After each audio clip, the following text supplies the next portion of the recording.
오늘 참 아름답고 또 복된 밤입니다. 우리 하나님께 영광의 박수 보내겠습니다.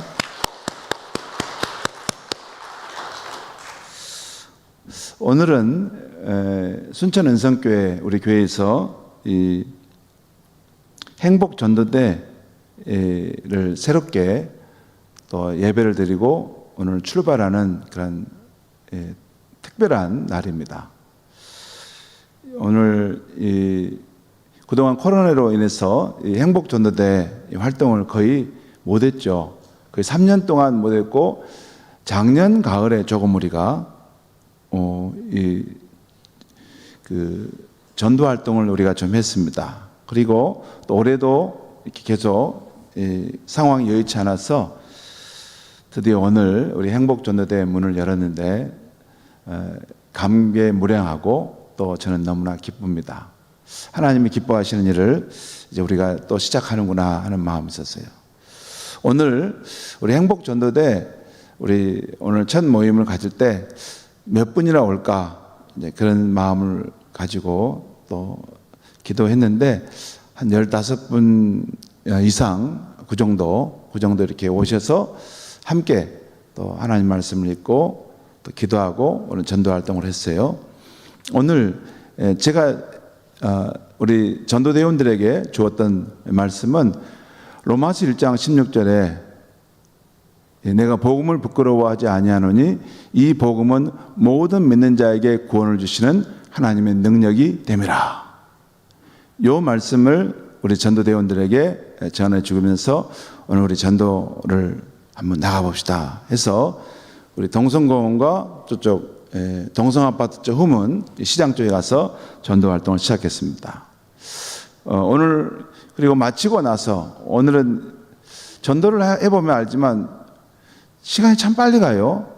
뭐 이게 몇 사람 안 만난 것 같은데 벌써 시간이 다 돼가지고 이게 함께 모였는데 오늘 모여서 우리 전도 활동의 결과를 서로 나눴습니다.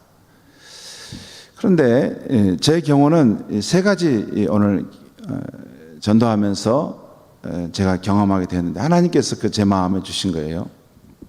첫 번째는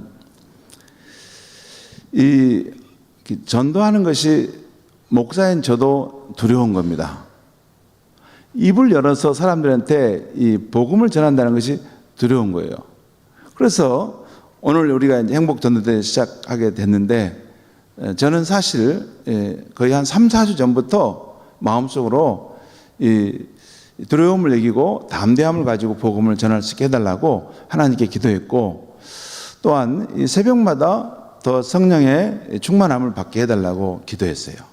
그리고 우리 성도님들 참여하는 성도님들도 이런 성령의 충만함을 받아 담대함과 용기를 가지고 참여할 수 있도록 해달라고 계속해서 기도했습니다. 오늘도 아침부터 또 전도대 출발하기 전까지 했고 그래도 이게 참 어려운 것이 첫 번째 가장 어려운 것이 남 모르는 사람에게 접근해서 맨 처음 무슨 말을 시작해야 되냐는 거예요. 그렇죠? 지금 남 모르는 사람에게 맨 처음 무슨 말을 전하냐는 거죠. 그래서 고민해서 전도 잘하는 목사한테 한번 물어봤어요. 그랬더니 이게 몇 가지 이야기를 해주는데 거기도 답이 없는 것 같아요. 그냥 부딪혀봐야 되겠다. 그것밖에 없었어요. 그래서 제가 준비한 것은 딱 세 마디입니다. 누구든지 만나면 선생님 안녕하세요. 저는 이 순천 은성교회 다니는 성도인데요. 교회 다니세요? 이렇게 물어본 것이었습니다. 이 딱 세 마디. 선생님 안녕하세요. 저는 순천 은성교회 다니는데 선생님 교회 다니세요? 이제 그러면 그 다음부터 이제 여러 상황이 발생합니다. 교회 뭐 침묵하는 사람이 있고 나 불교예요. 여기 뭐 이게 염주 보여주면 불교예요. 그러면서 나요? 교회 다녀요. 근데 지금 안 다녀요. 뭐 이런 사람이 발생합니다. 그렇게 하고 나갔어요. 나갔는데도 참 두렵고 떨리는 마음은 여전히 있는 거예요.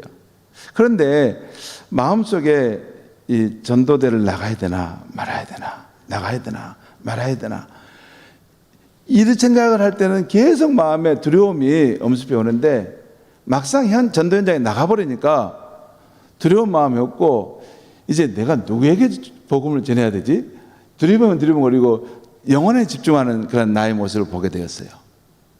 그리고 그 상황마다 그 성령님께서 지혜를 주시고 할 말을 이렇게 열어주셔서 아주 지혜롭게 상황마다 말씀을 전했어요. 오늘 사모인 우리 사모와 함께 제가 말씀을 전했는데 우리 사모는 우리 목사님 왜 이렇게 말씀을 잘 전하시나, 이렇게 뭘 미리 다 연습을 많이 하셨나? 연습 안 했습니다. 근데 그때 상황마다 복음을 전하게 해 주신 거였습니다.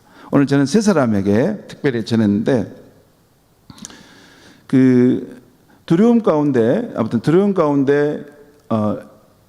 그런 마음이 들더라도 전도 현장으로 기도하고 나가면 성령님께서 도와주시고 역사하셔서 담대한 마음으로 또 해야 될 말을 전하게 하신다는 거. 이게 첫 번째 제가 얻은 것이고, 두 번째는 사람들을 만나서 전도하면서 느낀 것은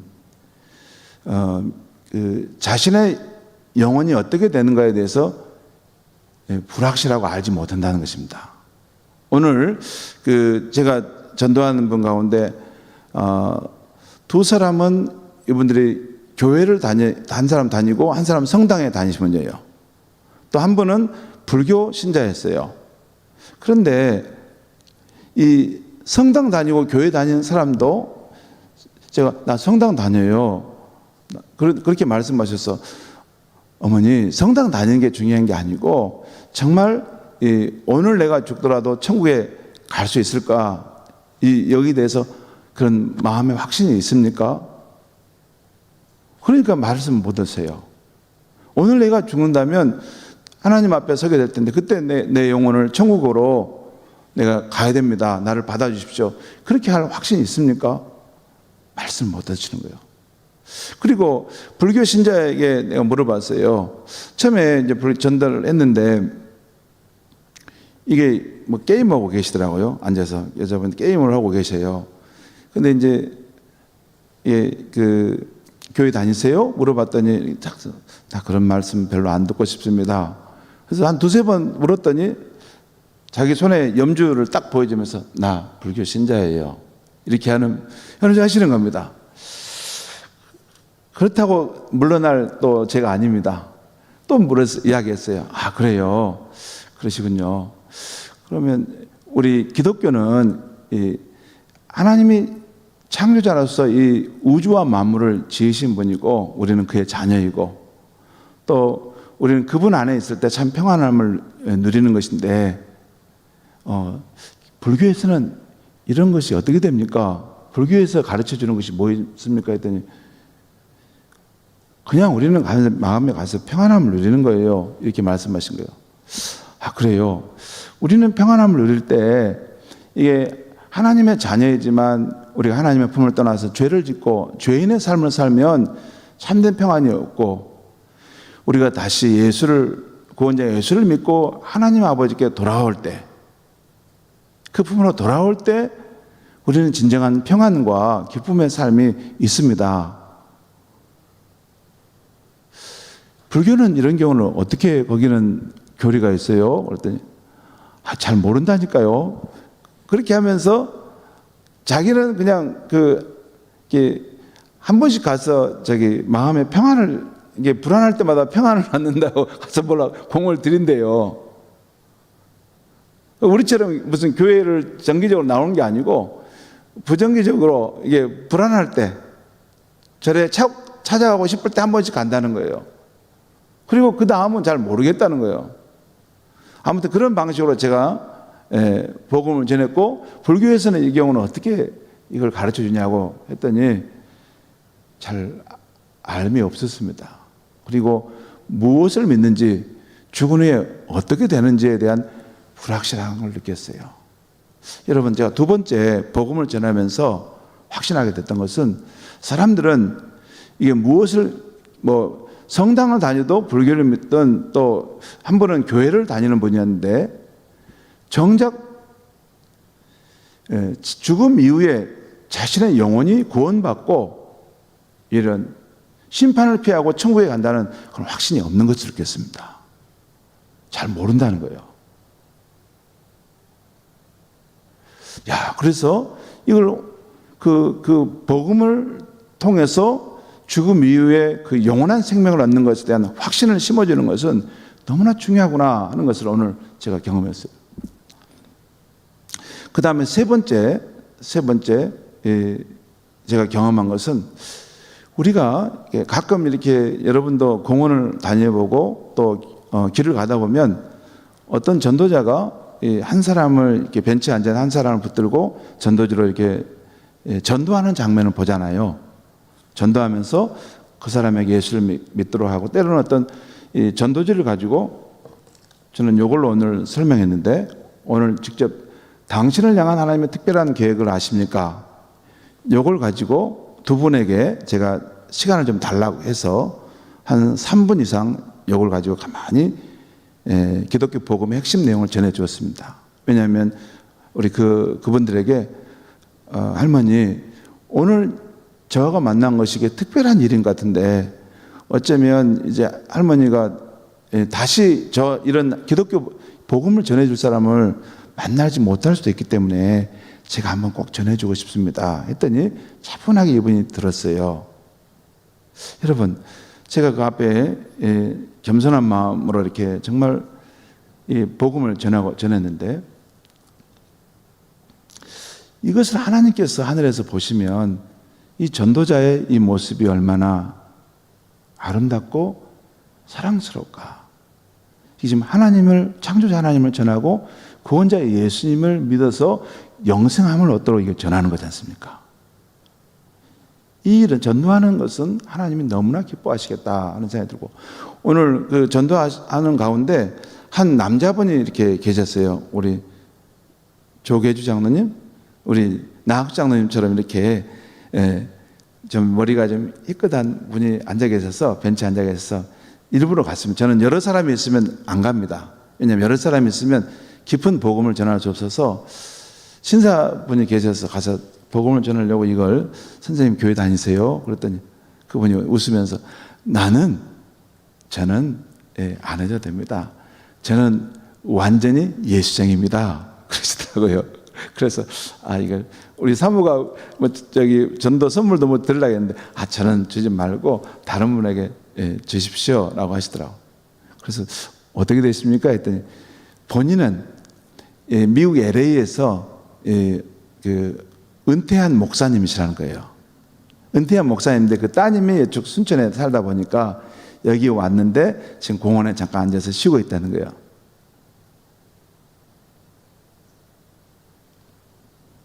그러면서 저를 반갑게 맞이해 주는 겁니다. 그래서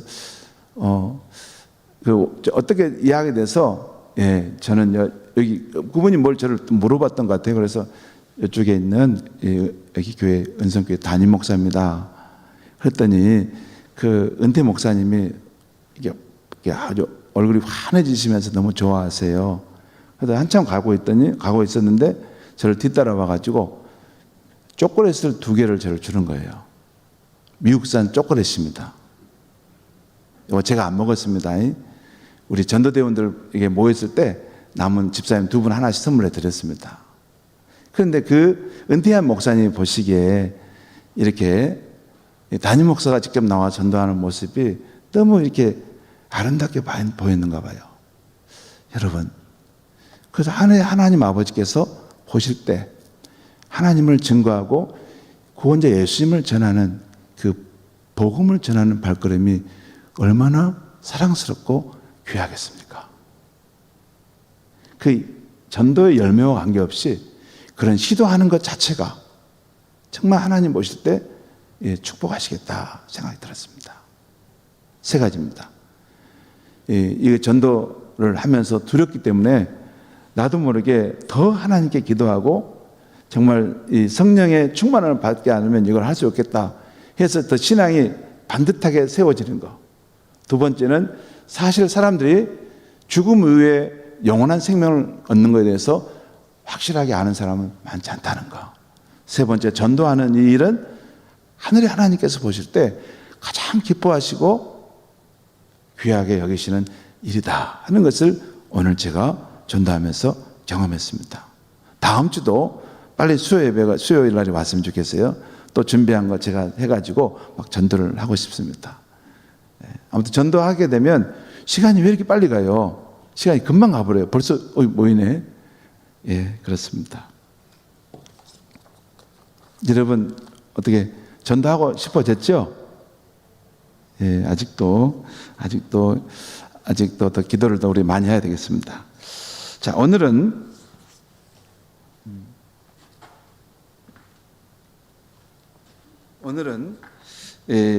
이제 관계전도 세미나 한번 잠깐 시작하겠습니다. 자, 전도는 삶이다라는 것인데요. 여기 보면 첫 번째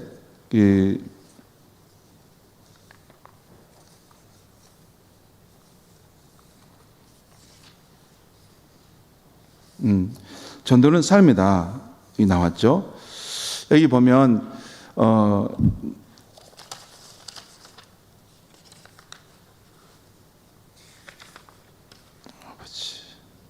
여기 있습니다. 네, 그렇죠.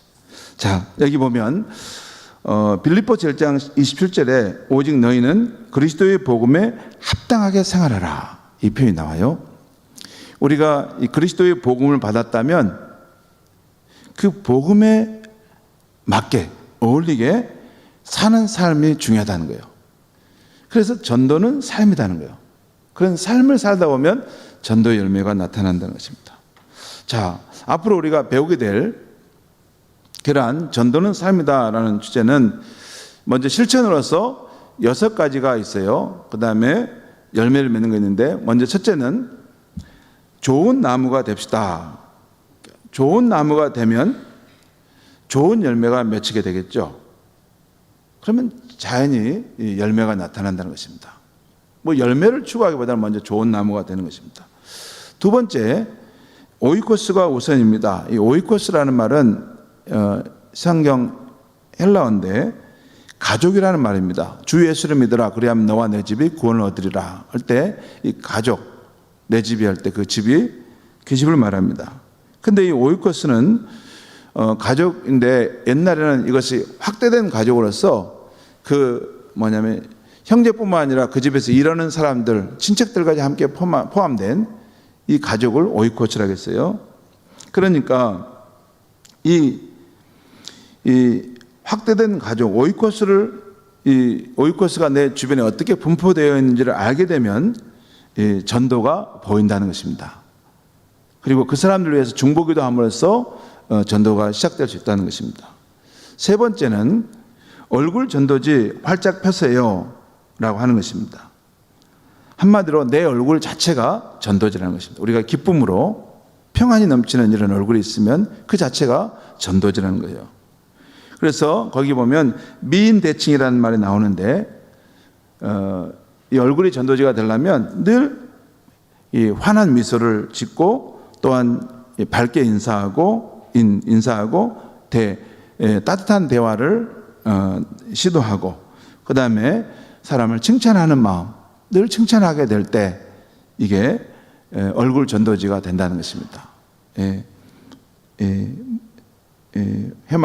환한 미소로 대해주고 또 밝게 인사해주고 또 대화할 때 따뜻하게 그 사람의 이야기를 들어주고 또 그 사람을 이렇게 대화로 그 아픔을 헤아려 줄 때 그리고 칭찬해 줄 때 이것이 우리의 얼굴 표정으로 전도한다는 것입니다. 그 다음에 네 번째는 관계 속에 길이 있다는 것입니다. 이 사람과의 이 관계는 우리 관계가 다 있죠. 우리 친척과의 관계도 있고 친구 간의 관계도 있고 회사의 관계도 있고 이런 관계가 있는데 이 관계는 복음이 전달되는 통로라는 것입니다. 그래서 이 사람과의 관계를 형성하고 발전시켜 가는 것이 중요하다는 것입니다. 거기 보면 절친을 만들었을 때 그 사람이 나중에 이제 복음을 받아들이게 되는데 절친은 생명을 내줄 만큼 아낌없이 사랑하는 친구를 절친이라고 그래요. 절친. 거기 보면 나중에 절친이 되는 십계명이 있습니다. 그거 나중에 또 우리 배우겠습니다. 이런 관계 속의 길이 있다.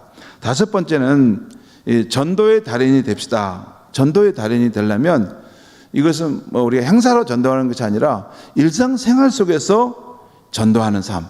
그러니까 일상생활 자체가 전도하는 삶이 돼야 된다는 거예요.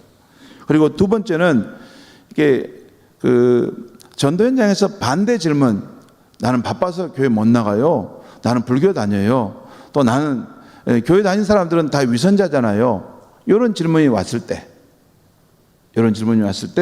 이 반대 질문을 잘 대처하는 법, 이것도 우리가 한번 배우겠습니다.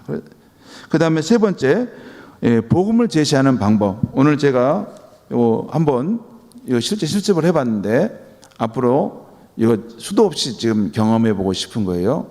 오늘 한번 또 직접 해봤더니 다음에는 이렇게 해야 되겠다 하는 생각을 제가 오늘 경험으로 터득할 수 있었어요.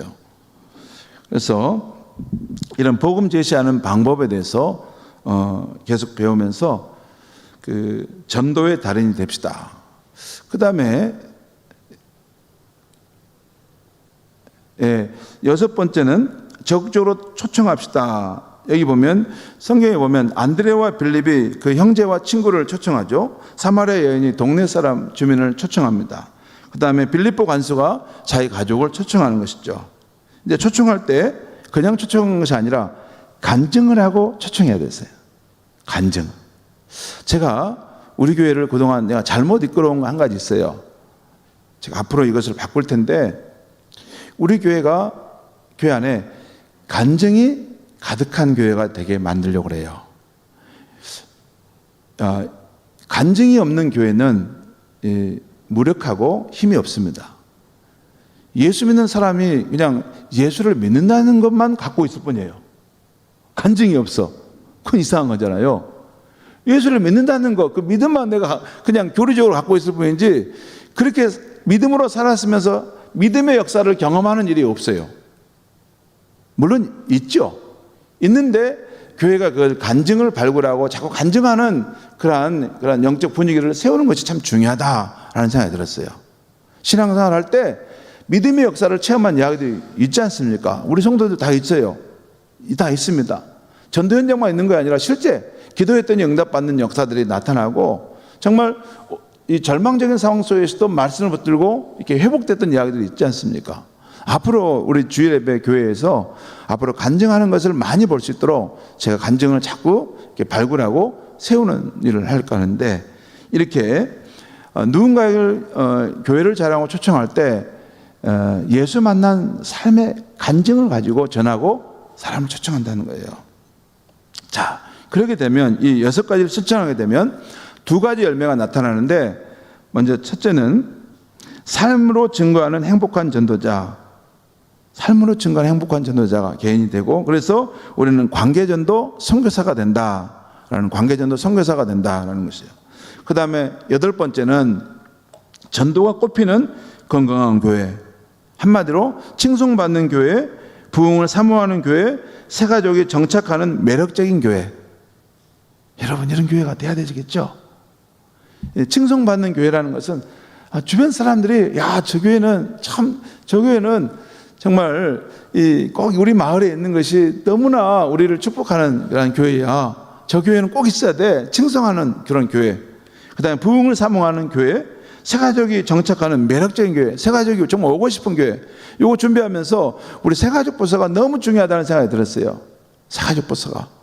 여러분 새가족 부서에서 이렇게 관심을 갖고 많이 힘을 쏟아서 새가족이 왔을 때 우리 교회의 매력을 느끼고 정착할 수 있도록 그런 부분을 우리 교회가 잘 세워야 되겠다 하는 것.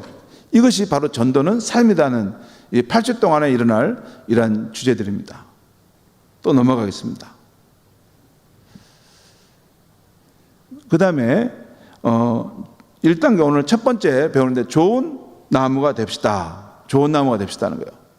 이 말씀은 마태복음 7장 17절 18절에 나오는데 제가 읽겠습니다. 이와 같이 좋은 나무마다 아름다운 열매를 맺고 못된 나무가 나쁜 열매를 맺나니 좋은 나무가 나쁜 열매를 맺을 수 없고 못된 나무가 아름다운 열매를 맺을 수 없느니라. 이 말씀의 핵심은 여러분, 매실나무는 매실 열매를 맺죠. 포도나무는 포도 열매를 맺습니다. 그렇듯 좋은 나무는 좋은 열매를 맺습니다. 그래서 중요한 것은 좋은 나무가 되는 것입니다. 시냇가에 심겨진 나무처럼 좋은 나무가 되게 되면, 그러면 자연히 시절을 쫓아 풍성한 열매를 맺게 된다는 것이에요. 우리는 뭐 전도 열매를 막 거두려고 막 이게 거기에 초점이 드는데 아니라는 것이에요. 우리가 먼저 좋은 나무가 되게 되면 그런 아름다운 열매들이 맺힌다는 것입니다. 그 다음에 여러분 한번 따라하겠습니다. 예수 그리스도를 믿고 성도가 된다는 것은, 한번 따라하겠습니다. 시작. 예수 그리스도를 믿고 성도가 된다는 것은 좋은 나무가 된다는 것입니다. 저기 참 그 하늘, 푸른 하늘을 바라보면서 초원 위에 나무가 이렇게 한 그루 서 있잖아요. 이 예수 그리스도를 믿는다는 것은 좋은 나무가 된다는 것인데, 성경이 보여주는 가장 이상적인 그리스도인의 모습은 좋은 나무입니다. 여러분, 성경에서 이게 그 복된 크리스찬의 삶을 시냇가에 심은 나무, 물가에 뿌리를 내리고 그 가뭄이 와도 두렵지 않는 물가에 심겨진 나무, 이렇게 표현들이 많이 나오죠. 여러분, 저 이미지를 한번 떠올려 보세요.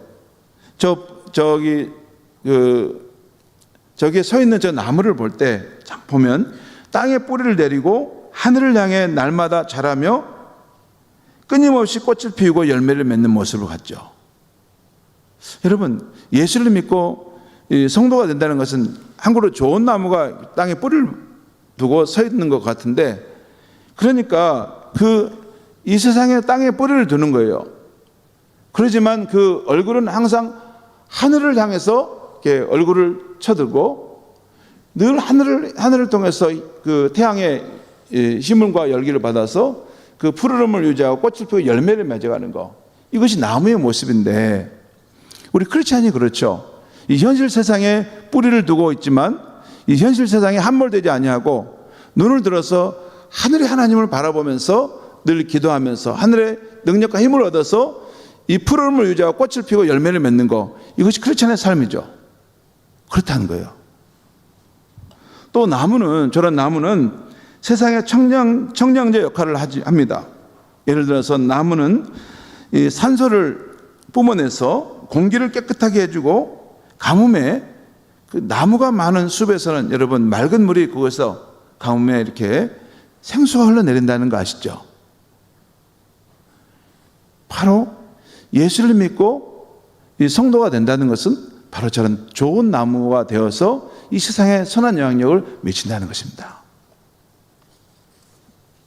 자, 그러면 좋은 나무가 됩시다라는 것인데, 그럼 왜 좋은 나무가 되어야 하는가?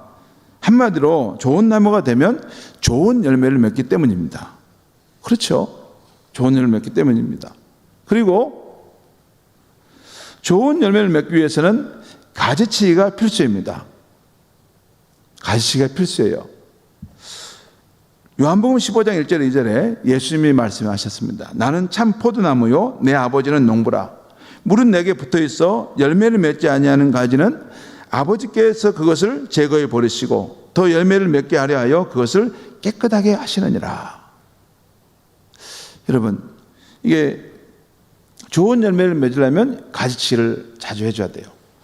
여러분, 제가 텃밭을 갖고 보면 이렇게 텃밭에 파종을 하게 되면, 씨앗을 파종하게 되면 많은 이렇게 싹이 올라옵니다. 많은 새싹이 올라와요. 그러면 그것을 그냥 키우면 잘 자랄까요? 안 됩니다.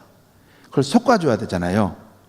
꼭 필요한 만큼만 이렇게 자라도록 솎아줘야지 이것이 바람이 통하고 이게 튼실한 나무들이 세워지죠.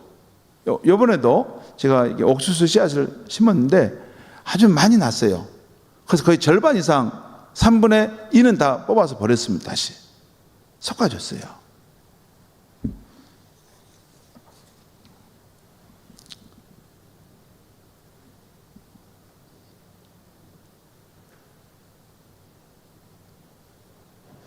가지치기를 해줘야 된다는 거. 그 다음에 자, 전도에 집중하기 위해 내 삶에 가지치기가 필요한 것은 무엇입니까? 여러분, 어떤 것이 있을까요? 이런 겁니다. TV 시청, 스마트폰 중독, 지나친 경제활동, 온두 외톨이, 무관심, 비사교적인, 부정적인 생각, 소심한 생각. 여러분, 우리가 하나님이 기뻐하시는 이 영혼을 구원하고 이 생명을 살리는 이 일에 집중하기 위해서 내 삶에 가지치기가 있어야만이 이게 전도의 이런 열매들이 나타나는데, 보통 보면 우리 뭐 스마트폰 중독한다거나 지나친 경제활동, 이게 뭐 일자리를 우리 가질 수가 있어요. 근데 그게 본업이 돼가지고 돈 좀 벌겠다고 모든 것을 거기다가 이렇게 막 몰두해가지고 달려가는 그런 성도가 있을 수 있어요. 그렇게까지 생활에 염려가 있는 상황도 아닌데, 그런 것들도 우리 가지치기 할 필요가 있다는 것입니다. 또 무관심한 태도, 부정적인 생각, 소심한 생각, 이런 것들도 가지치기를 하는 필요가 있다는 것입니다. 자, 오늘은 넘어가겠습니다. 또한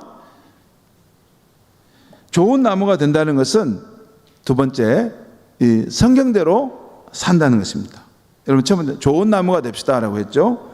두 번째, 좋은 나무가 된다는 건 성경대로 산다는 것입니다. 우리가 성경대로 살면 비신자들이 우리의 삶을 보고 우리가 전하는 메시지에 관심을 갖게 되죠. 예를 들어 우리가 성경대로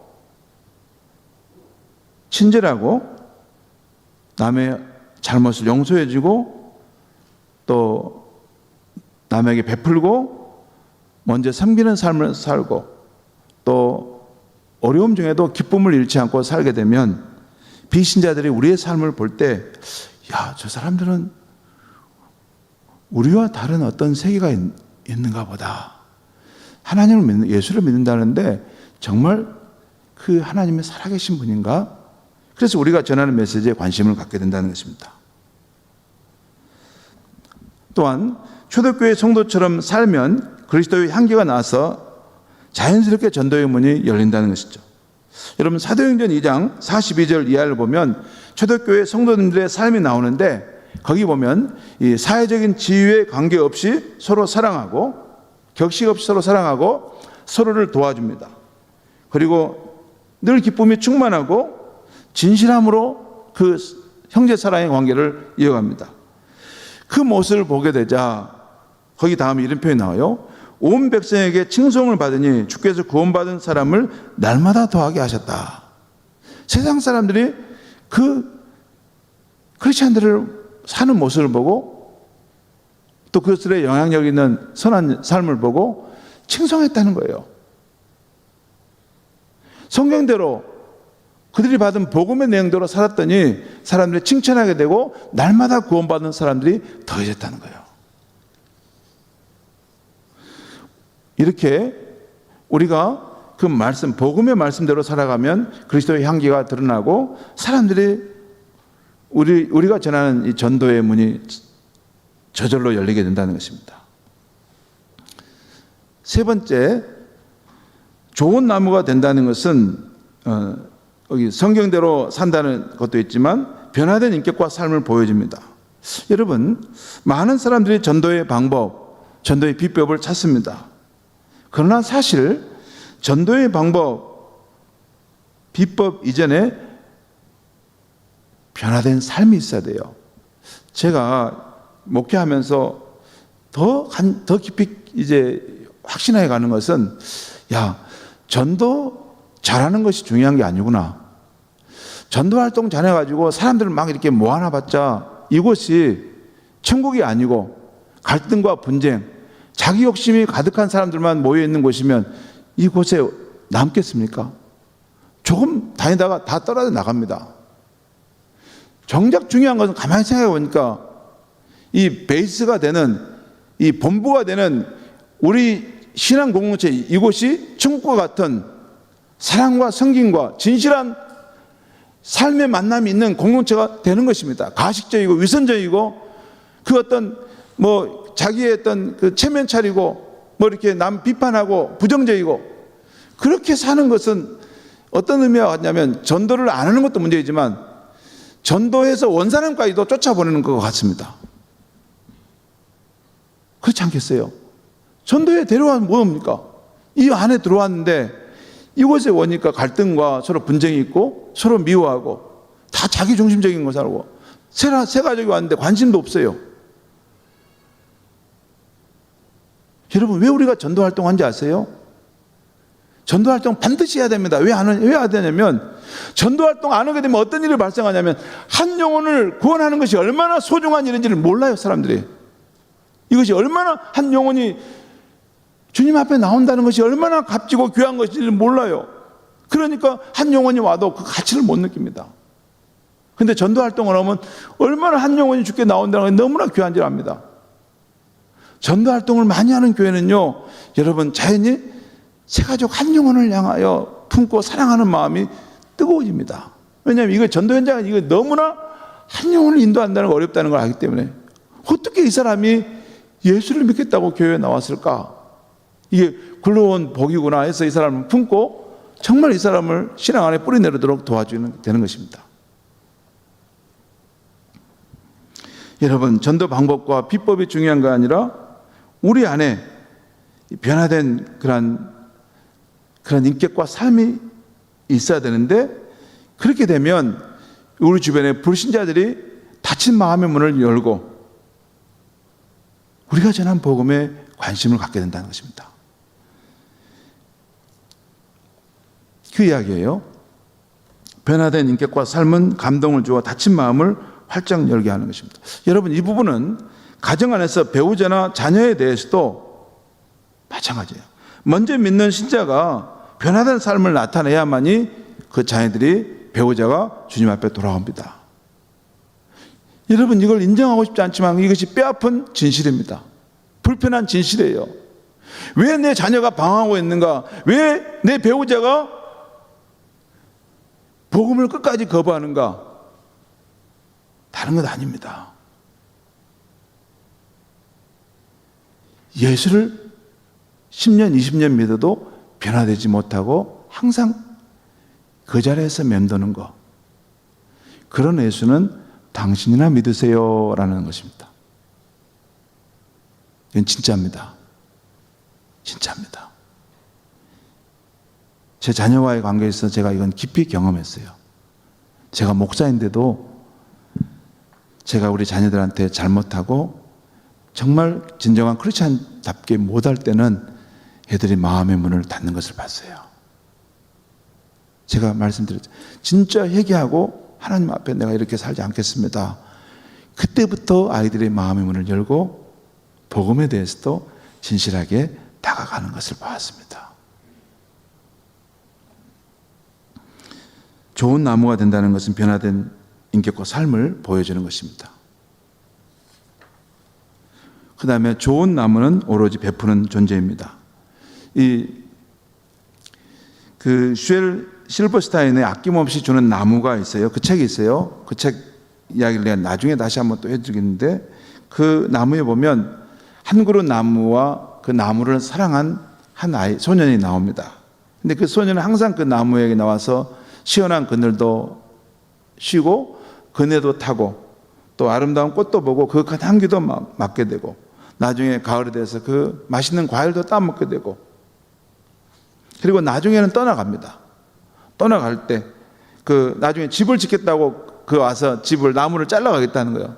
그래, 잘라가라 해서 그 나무를 잘라가 집을 지어요. 그리고 그 세월이 흘러서 나중에 그 소년이 이제 노인이 되었을 때 지치고 힘든 몸을 이끌고 와서 내가 너무 지치는데 쉬고 싶구나 할 때 그 나무가 잘리고 밑동만 남은 그 나무가 그럼 내가 너의 쉼터가 되겠다 하면서 내 자리에 앉아서 쉬렴. 그러니까 아낌없이 내어주는 그 나무의 모습이 나오죠. 여러분, 이 이야기는 우리 크리스찬 한 사람 한 사람이 아낌없이 주는 나무와 같은 사람이 된다면 이 사회가 어떻게 달라질까 하는 생각을 우리가 한번 해볼 수 있습니다. 그 다음에 여러분, 좋은 나무에는 새들이 깃들입니다. 우리 마태복음 13장 오늘 읽었던 말씀, 밭에 한 겨자씨 하나를 심었는데 이것이 자라서 큰 나무가 돼서 공중의 새들이 와서 그 가지에 깃들인다. 여러분, 이게 바로 천국이라는 것입니다. 여러분, 우리가 좋은 나무가 되면 우리 주변에 정말 여러분 좋은 나무가 되면 거기 주변에 새도 오지만 곤충, 달팽이, 너구리, 다람쥐 다 그 나무에 모여서 살잖아요. 그런 것처럼 좋은 나무가 되면 사람들이 우리를 떠나는 것이 아니라 우리 주변에 다 모여드는 그런 존재가 되는 것입니다. 그리고 좋은 나무는 어머니 품처럼 늘 품어줍니다. 칼빈은 그런 말 했어요. 교회는 어머니의 품이다. 그리스도인은 어머니 품처럼 주변에 상처 입은 사람들을, 낙심한 사람들을 품어줄 수 있는 사람들인 것입니다.